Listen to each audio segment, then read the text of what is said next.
This video is made for adult collectors because he melted my boy Scrounge. Pain. I know I said Motormaster was the biggest surprise for me this year, but I was expecting this to just be the Galvatron mold again. But yeah, it's not. It's so much more than that. When I saw Toys R Us's video on this, which go give him some views by the way, he's super nice. But when I saw his video, I desperately wanted mine to come in. And holy hell, this thing is nice. This is Straxus, a comic character who killed Scrounge, and I'll never forgive him for that. I'm just kidding. Jokes aside, I like this character in the comics quite a bit. I had Galvatron, and it was pretty alright, but this just sort of elevates that more because of how much has changed and how much nicer these colors are, at least to me. This shade of blue mixed with this nice red, it's so nice. And the gray they used is used sparingly enough to not make the figure feel unpainted, and it works super well. The cell shading isn't egregious, it's in all the right places and doesn't detract at all. He also feels nice and chunky with a great build quality and stability, minus this piece on the back that likes to come off every time I transform him. The head sculpt is just spot on. The sharp points that aren't actually sharp, the weird mask mouth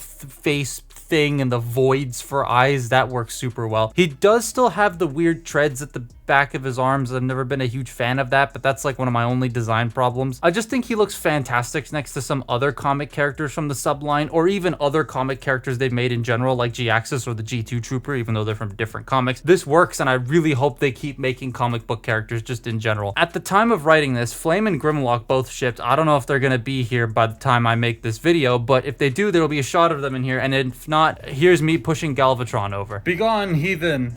Oh, he didn't fall. Ah, there we go. He fell. I like this figure. You should get one. Why are you crotch thrusting? Nobody wants to see that. Oh, Jesus. He comes with a pickaxe and a gun. Kinda sorta wish this maybe was a little bit more, like, money-wise. The gun, though, I just leave it stored on the back. It makes the backpack stick out a little bit, but it doesn't affect the stability at all. It still kind of flows, because I'm so used to him just having the pickaxe, you know? I am Steve. All right, the posing. And the one thing that well, not the one thing, one of the other visual things that I just don't like about this mold in general, and that it's been on Galvatron as well, and I forgot to write it in the script, but his middle fingers stick out way too much. Like, when you close your fist, your middle finger doesn't really stick out that far. Maybe a little bit, but not that much. And that's like a lot. And it's always just bugged me visually about this mold, just in general. All the Galvatron ones and stuff. The middle finger does not stick out that far. Head is on a ball joint. However, he can't really look up and down that much, and I really wish he could look up a bit more. These shoulders, they can do a full 360. They are on the correct way. They've solved that after the first Kingdom Galvatron. They can go in and out. Actually, they can go all the way up, which is really nice. You have a bicep rotation, double jointed elbows, wrist rotation. You have these bits here if you want to tilt the wrist. They do sort of soft click into place, which is nice. You have a waist joint. The hip skirts do kind of get in the way of that, but you can, they're on these hinges. You can rotate them out of the way to accommodate the waist joint. It only goes that far each way, but do you really need it to go any further? The front hip skirt does the thing I don't like, where it's one piece is real, and you can move this out of the way. Hips can go forward, they can go back, they can go in and out. You have thigh rotation, you have 90 degrees of bend at the knee, and then you have ankle tilt. That goes about that far, and then if you want to cheat it a little bit, you can make it go that far. Although it does look a bit strange, but you can do that if you want, and then the heels can move. So he's pretty posable. I like all the little bits. I find it slightly difficult to get him to look dynamic just due to the chunky nature of this guy. I mean, I had the same problem with Galvatron, but also the most Straxus really does is that. So, like, you can very easily do these. Yeah, he poses as well as this character probably needs to. So I really like the robot, but surprisingly, it's not the best part of the toy for me. That goes to the alt mode, so let's do that. All right, let's make him a space whatever. So to start with, we're gonna take off the cannon from the storage slot and the axe, obviously. So weapons aside. So to start with, it's very similar to Galvatron, but there's a couple of really cool things in the chest that are different that I very much appreciate. So you fold the fists up, you fold the arms up, they go in there. You bring this stuff down. Now, instead of just leaving it here like you would on Galvatron, you have to turn it all the way, and there's a peg that'll slot into a port there. Also, there's missiles in there, which is kind of cool. But once you slot that in, you have the wings of the jet, well, wings of the jet thing. Then we're going to bring these out and then just bring these down. That'll get the arms out of the way.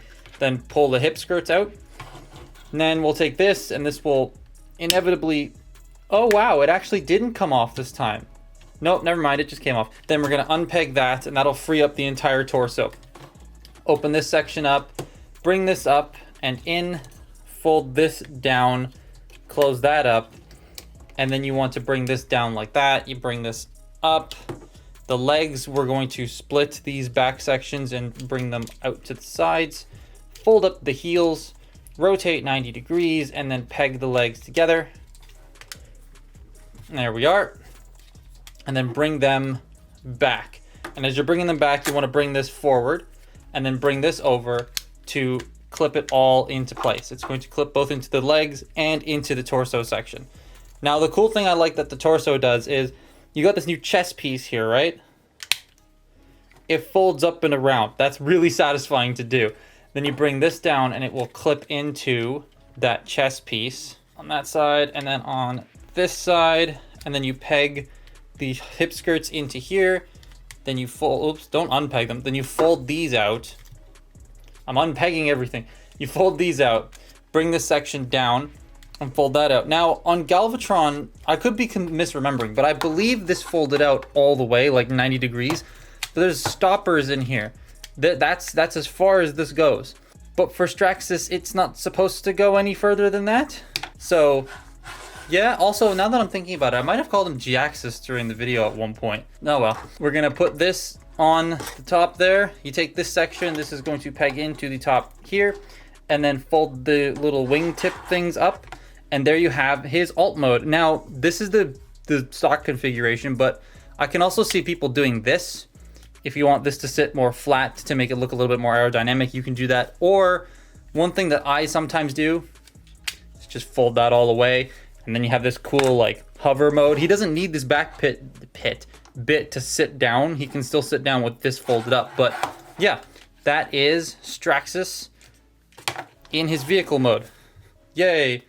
Yeah, this looks so friggin' accurate for being a retool of this scale. It's nuts just how much of the original Straxus design looks like Galvatron in the comics and how the toy turned out. It's amazing how flattening out the alt mode and changing the front bits makes this feel like a completely different figure, and the colors still work super well here. I love how the chest piece hugs the front to keep the round shape. The cannon isn't blast effect compatible due to the shaping and how wide the barrel opening has to be to look good, but it is still slightly a shame. Still a big alt mode though, and I love how the axe becomes those little wing things at the top. This is a thing I think comic fans should consider getting at some point because it's a super nice figure to mess with, look at, and to have the rest of the comic stuff or to put it next to other legacy figures. It just works.